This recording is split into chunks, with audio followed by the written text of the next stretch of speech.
ఇప్పుడు హిందీ పాటలు ఎవరైనా డైరెక్ట్ రాయగలరు, డైరెక్ట్ రాయడం వేరు. మన తెలుగు తెలంగాణలో మన తెలుగులో ఉన్నటువంటి గొప్ప గొప్ప కవుల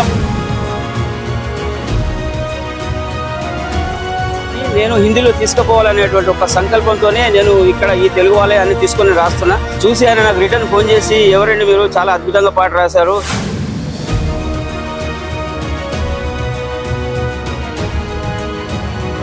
అన్నకు నేను ఎప్పుడు రుణపడే ఉంటా.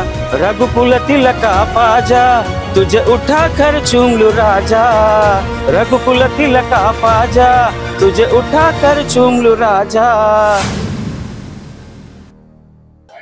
నా పేరు వంశీమోహన్ గుండేటి, నేను కొరట్ల నుండి.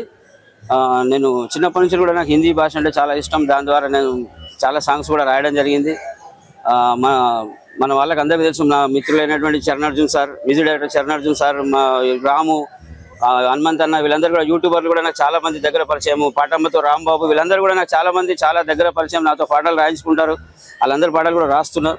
ఇప్పుడు ప్రస్తుతానికి మాత్రం ఇప్పుడు రఘుకుల తిలక రారా అనే పాటతో నేను ఇప్పుడు ఈ బయటకు వస్తున్నా. యాక్చువల్లీ నాకు మంచి బ్రేక్ మన అన్న కొండల సామాన్య నాకు మంచి బ్రేక్ ఇచ్చిన చెప్పుకోవచ్చు. నాకు ఆ కొండల సామాన్య నేను ఎప్పటికి కూడా మర్చిపోను. అలాంటి పరిస్థితి ఇప్పుడు ఆ సాంగ్ ఒకసారి.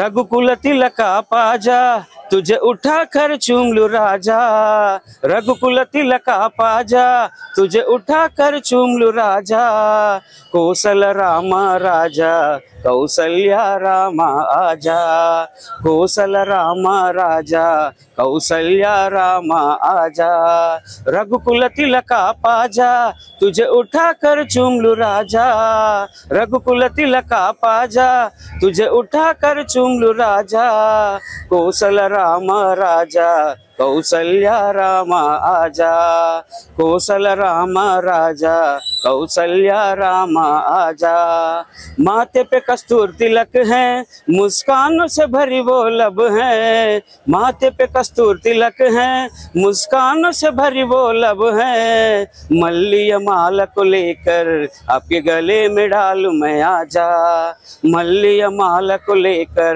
आपके गले में डालूं मैं आजा, रघुकुल तिलक पाजा तुझे उठा कर चूम लूं राजा, रघुकुल तिलक पाजा तुझे उठा कर चूम लूं राजा, कौशल राम राजा कौशल्या राम आजा, कौशल राम राजा कौशल्या राम आजा. థ్యాంక్ యూ అండి. హిందీలో రాయడానికి మీకు అవకాశం ఎలా వచ్చింది? నాకు ఈ సాంగ్ హిందీలో రాయడానికి నేను అన్న నెంబర్ యూట్యూబ్లో ఉండే, కొండల సామాన్య నెంబర్ యూట్యూబ్ నుంచి తీసుకున్న తర్వాత ఆయనకు డైరెక్ట్ నా పరిచయం ఏం లేకుండానే నా పాటనే పంపించాను వాట్సాప్లో. చూసి ఆయన నాకు రిటర్న్ ఫోన్ చేసి, ఎవరండి మీరు, చాలా అద్భుతంగా పాట రాశారు, చాలా బాగుంది, నేను పిహెచ్డి చేసిన సార్లతో కూడా ఈ పాటను రాయించాను, మీ రాసిన వర్డ్స్ ఏవో టచ్ అయినాయి తప్ప వాళ్ళు కరెక్ట్గా నాకు అంటే పాడడానికి నాకు అవకాశం లేకపోయింది, మీ వర్డ్స్ మాత్రం చాలా అంటే పాటకు తగ్గట్టుగా అతికినట్టుగా ఉన్నాయి, ఈజీగా నేను పాడగలను అని ఆయన అన్నప్పుడు నాకు చాలా సంతోషం వేసింది. ఇదంతటి కారణం ఆ రాముడేనేమో మా ఇద్దరిని ఇట్లా కలిపింది. నేను కూడా దైవభక్తి నాకు కూడా చాలా ఎక్కువ. దానక్కడి నుంచి రాముడు, శివుడు, వీళ్ళందరూ కూడా నాకు, వెంకటేశ్వర స్వామి, వీళ్ళందరూ కూడా నాకు చాలా అంటే బాగా ఇష్టపడతాను నేను అందరినీ. దానక్కడి నుంచి ఏమో నాకు ఇది ఇట్లాంటి అంటే ప్రాప్తం, అంటే ఇట్లాంటి అవకాశం వచ్చింది కొండల స్వామితోని. అన్నకు నేను ఎప్పుడు రుణపడే ఉంటా. ఎందుకంటే నేను ఇంతకుముందు నేను అసలు బాంబేలో నేను టైలర్ పని చేసేవాడిని. యాక్చువల్లీ టైలర్ అంటే బట్టలు కుట్టుకోవడం, అలాంటి కుట్టుకుంటూ నేను పాటలు వినుకుంటూ ఆ పాటలు హిందీలో ఎలా ఉంటాయి, ఆ హిందీలో మనం చేయవలసిన పని ఏంటిది, అలా సింగింగ్ కూడా చేసేవాడిని. అంటే పాడేవాడిని, కొన్ని ఆర్కెస్ట్రాలో పాడేవాడిని, ఇంకా బ్రతుకుదల కోసం బార్లలో కూడా వాడిన సందర్భాలు ఉన్నాయి. అట్లాంటి సందర్భాల్లో కూడా అట్లా హిందీ మీద నాకు బాగా పట్టు, అవగాహన, ఎలా పాట ఎలా రాయాలి, ఎలా స్టాప్ అవుతుంది, ఎలా స్టార్ట్ అవుతుంది, ఎలా ఎండ్ అవుతుంది, ప్రాసలు ఏముంటాయి, ఇవన్నీ ఇట్లా రూట్స్ అన్ని తెలిసి నేను ఈజీగా ఈరోజు మన తెలుగు పాటల్ని హిందీలో చేయాలనేటువంటి కాన్సెప్ట్తో నేనున్నా. ఎందుకంటే సార్ ఇది ఇప్పుడు హిందీ పాటలు ఎవరైనా డైరెక్ట్ రాయగలరు, డైరెక్ట్ రాయడం వేరు. మన తెలంగాణలో మన తెలుగులో ఉన్నటువంటి గొప్ప గొప్ప కవుల పాటల్ని, అంటే మంచి ఆనిముత్యాల లాంటి కవులు ఉన్నారు, వాళ్ళ యొక్క మాటల్ని నేను హిందీలో తీసుకుపోవాలనేటువంటి ఒక సంకల్పంతోనే నేను ఇక్కడ ఈ తెలుగు వాళ్ళే అన్ని తీసుకొని రాస్తున్నా.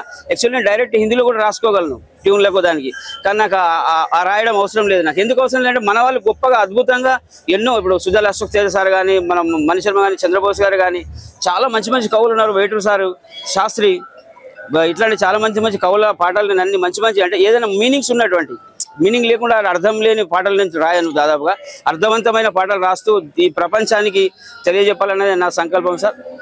ఇది నేను బాంబేలో ఉండబట్టి నేను దాదాపు ఒక 16-18 సంవత్సరాల నుంచి ఉంటున్నాను. ఇప్పుడు నేను ఇక్కడే కొరట్లలో బట్టలు అది నా వ్యాపారంలో ఉండిపోయి నేను అప్పుడప్పుడు వస్తూ ఉంటాను, పోతూ ఉంటాను.